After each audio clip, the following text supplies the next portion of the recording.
Hello बच्चों, कैसे हो आप लोग। आशा करते हैं लोग अच्छे होंगे। तो बच्चों, हम लोगों ने पिछले वीडियो में पढ़ा था स्वामी की दादी की कहानी, जिसमें छोटा बच्चा अपने दोस्त के बारे में दादी को डिस्क्राइब करता है, उसके कारनामों को। तो उसी के नीचे हम लोग आज पढ़ेंगे। एक छोटी सी कहानी है, लेकिन कहानी तो है, ये सब कार्टून्स है, आप लोग खुद पढ़ लीजिएगा। हाँ, एक कहानी है। कहानी तो बहुत ही छोटी सी है, लेकिन इसके अंदर का जो कंटेंट है बहुत बड़ा है, समझने के लायक है। ठीक है, तो इसका नाम है आसपास। आइए देखते हैं इसमें क्या है।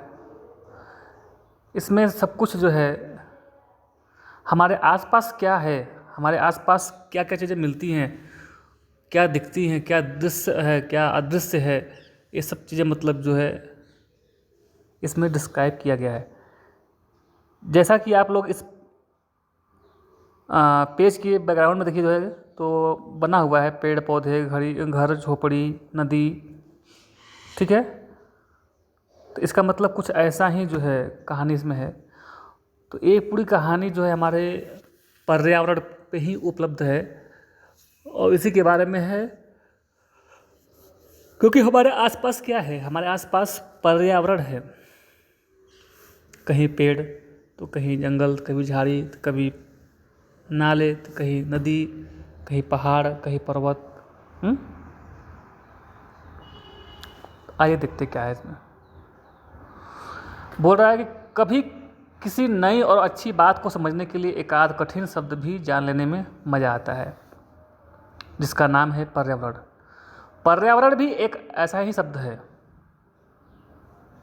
पर्यावरण भी एक ऐसा शब्द है जो हमारे बिल्कुल आसपास और खूब दूर दूर जो कुछ भी है, ठीक है,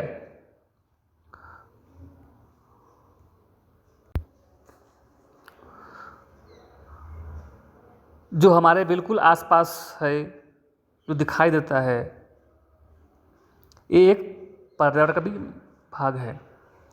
बोल रहा कि हमारे बिल्कुल आसपास और खूब दूर दूर जो कुछ भी है, उसका बहुत सा भाग, बहुत सी चीज़ें, उसकी बहुत सी बातें इसी एक शब्द में समा जाएगी।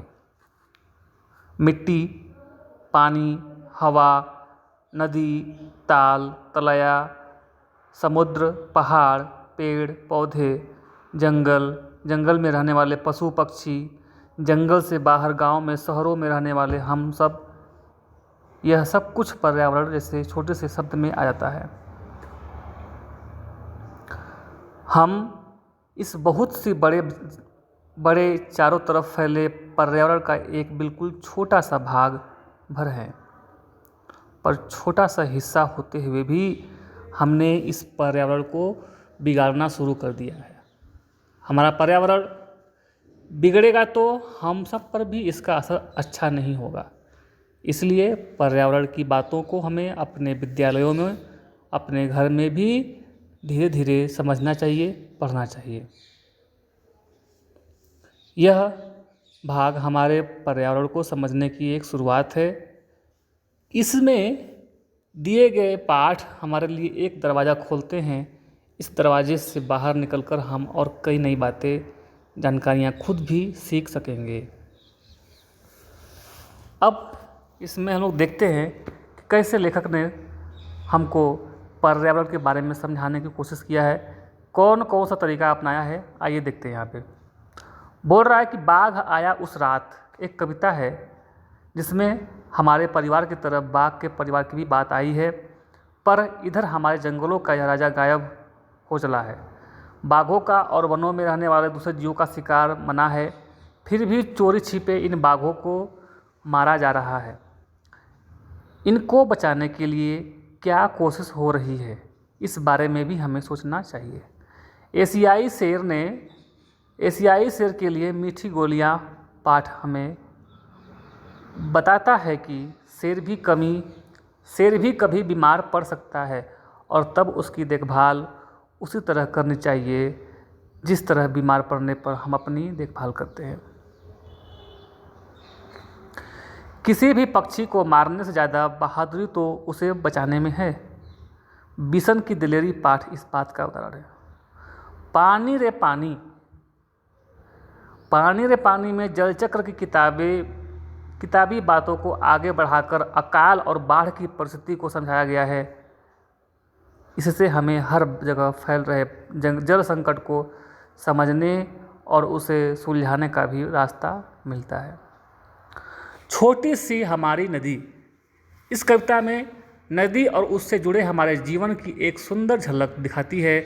लेकिन आज तो हमारे शहरों का, कारखानों का गंदा पानी छोटी बड़ी सब नदियों में मिल रहा है और उन्हें बर्बाद कर रहा है।